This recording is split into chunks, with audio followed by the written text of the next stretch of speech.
7, entonces tenemos chasis o tanque de combustible. 8, por aquí tenemos una cuchilla, de corte del negativo de baterías, nuestro motor de arranque, y el 9 tenemos filtro de aire. Esos serían, digamos, los componentes como básicos que componen una planta eléctrica. Bien. Obviamente, como impulsores podemos tener muchos. Hay muchísimas formas de mover un generador. Puede ser por medio de turbinas hidráulicas. En el caso de las turbinas generadoras puede haber turbinas de vapor, como es en el caso de los ingenios.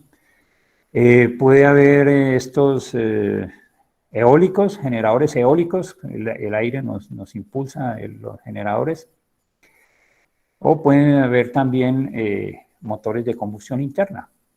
Motores de combustión interna que pueden ser movidos básicamente o el combustible que usan puede ser gasolina, puede ser gas natural comprimido, gas natural o gas natural licuado, propano. O por facilidad el diésel, el combustible diésel, o lo que en Colombia llamamos ACPM, pero es el combustible diésel, en otros sitios le dicen gasoil. Bueno.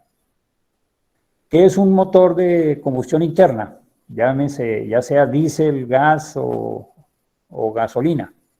Hombre, es un transformador de energía. Es una máquina que coge la energía química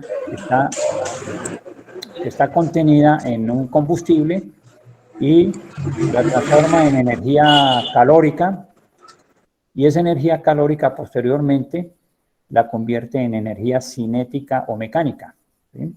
Entonces tenemos un combustible, un tanque con combustible, tenemos muchas calorías o BTUs disponibles, entran a la cámara de combustión, se presenta una oxidación rápida que la conocemos como combustión, un proceso de combustión, es una oxidación rápida, se oxida el combustible y hay grandes desprendimientos de calor. En esa reacción química hay grandes desprendimientos de calor.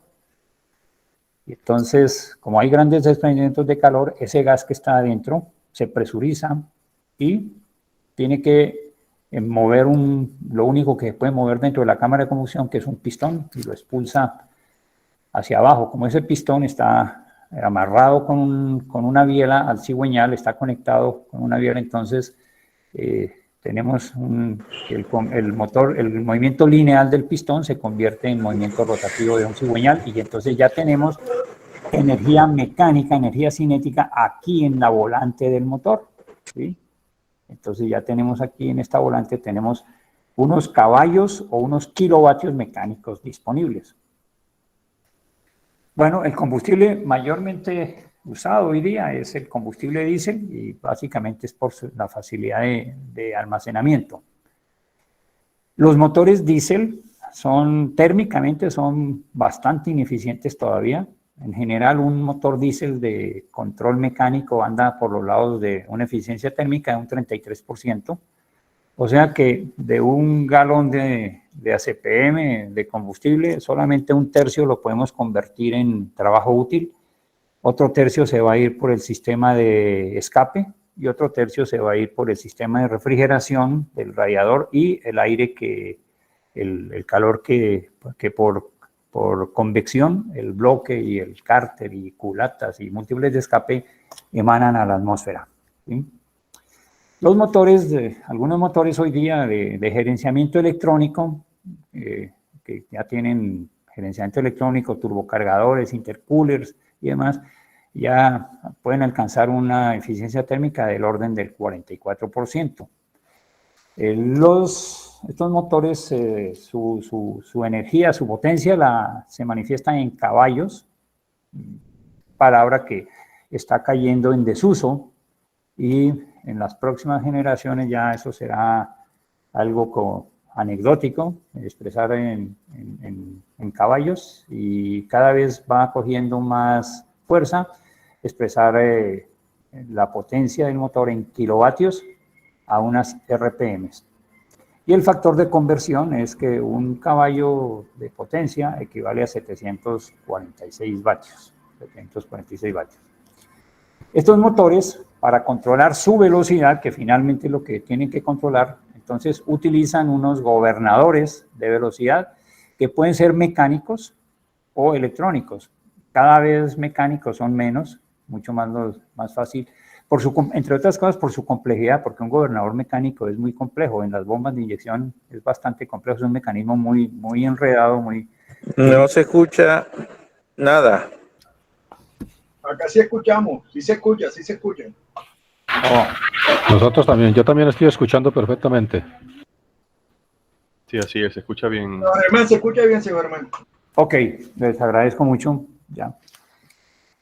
Bueno, entonces decíamos que un gobernador mecánico es supremamente complejo, tiene muchísimas piezas y es bastante complejo calibrarlo, y se están cambiando hoy día por controles electrónicos, que básicamente es un electroimán que mueve una cremallera. Entonces, más económicos y de mucha más precisión, responden mucho más rápido que el gobernador mecánico. Bien. Nosotros utilizamos, Tecnodiesel ofrece una varia gama de motores, amplia gama de motores. Cummins, Doosan, Perkins, Weichai, pero también podemos ofrecer otro tipo de motores, como por ejemplo MTU. ¿Ya? Bien, miremos ahora el generador o alternador.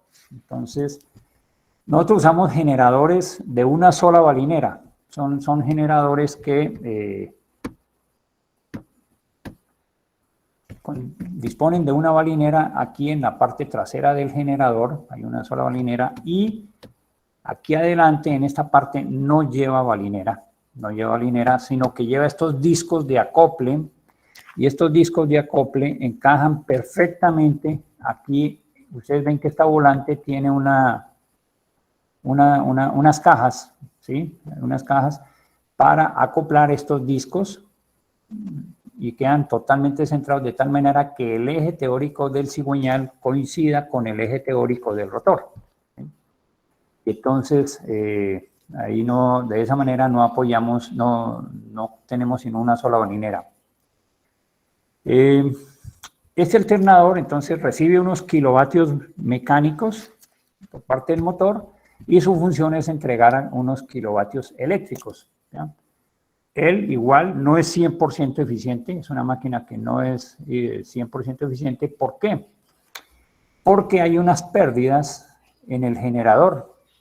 ¿Y cuáles son esas pérdidas? Hombre, una es, aquí vemos que detrás de este enmallado hay un ventilador que está adosado aquí al eje principal, que está girando a las mismas revoluciones del eje principal, y se encarga de tomar aire fresco por acá, pasarlo, refrigerar los distintos bobinados, tanto el estator como el rotor, y lo saca por acá. El aire caliente lo saca por aquí. Entonces, ese ventilador absorbe una potencia. Igualmente tenemos un rodamiento que, aunque es un rodamiento a bolas y su fricción es mínima, de todas maneras ejerce una cierta resistencia. Entonces ahí se van otros kilovatios. Y hay un calentamiento en los bobinados, hay unas pérdidas por calentamiento en los bobinados del generador por el hecho de circular electrones, y eso hace que entonces los generadores estén por el lado de un 94% de eficiencia, ¿sí? O sea, los kilovatios de salida sobre los kilovatios de entrada nos da aproximadamente un 94%. Aquí tenemos unas bobinas, y esas bobinas se pueden arreglar para trifásicas, para corrientes trifásicas, o se pueden configurar para dos fases y un neutro, y se pueden configurar para otros voltajes, para distintos voltajes. Los voltajes que usamos aquí más comúnmente en Colombia pues son 220, 127 voltios y 440, 254. Estos generadores pueden trabajar a 50 o 60 Hz. pero Colombia, todo Colombia circula a 60 Hz.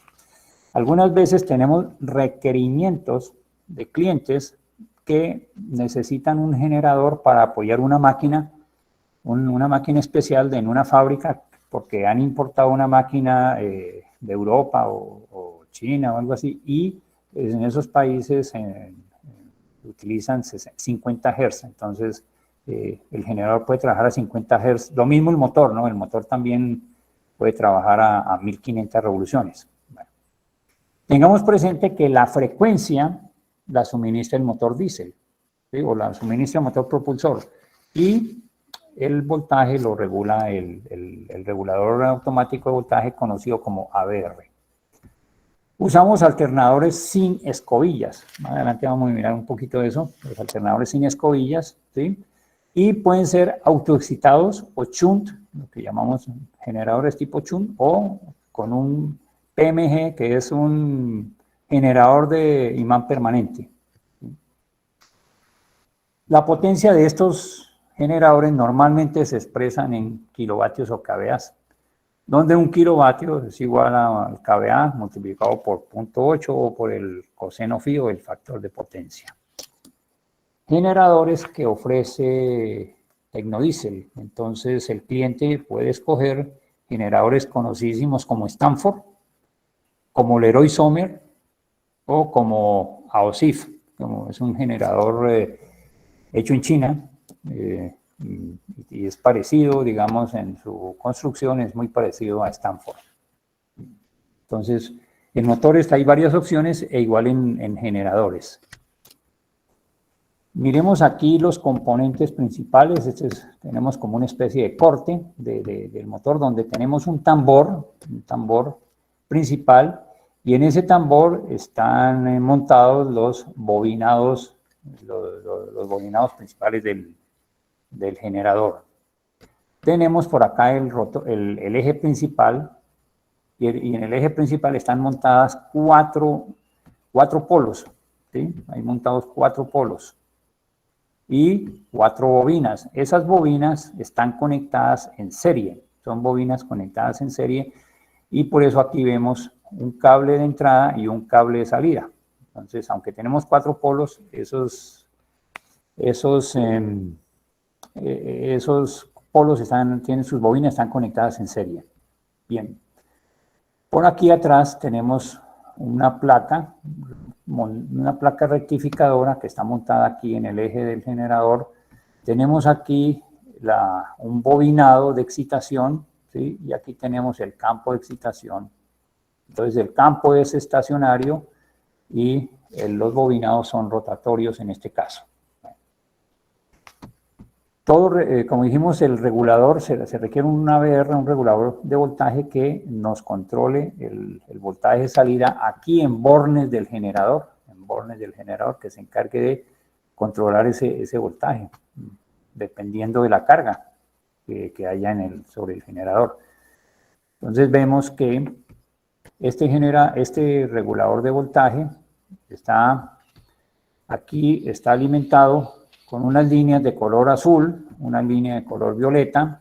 Entonces, esta línea de color azul está censando el voltaje. Normalmente se censan 2 fases, se están censando 2 fases, ¿ya?, del generador, y puede llevar, en algunos lleva un neutro, ¿sí? Lleva un neutro. Bueno, entonces, ese es el censado. Al mismo tiempo, en este tipo de generador, que es tipo shunt, este mismo sensado, es de alimentación, sirve de alimentación o de potencia para energizar el regulador de voltaje. Y el regulador de voltaje, entonces, analiza el voltaje que está censando en fases, y si ese voltaje tiende a caer, entonces la respuesta de él es aumentar la señal de corriente continua por estas líneas para aumentar el campo magnético aquí en el campo, en la excitación.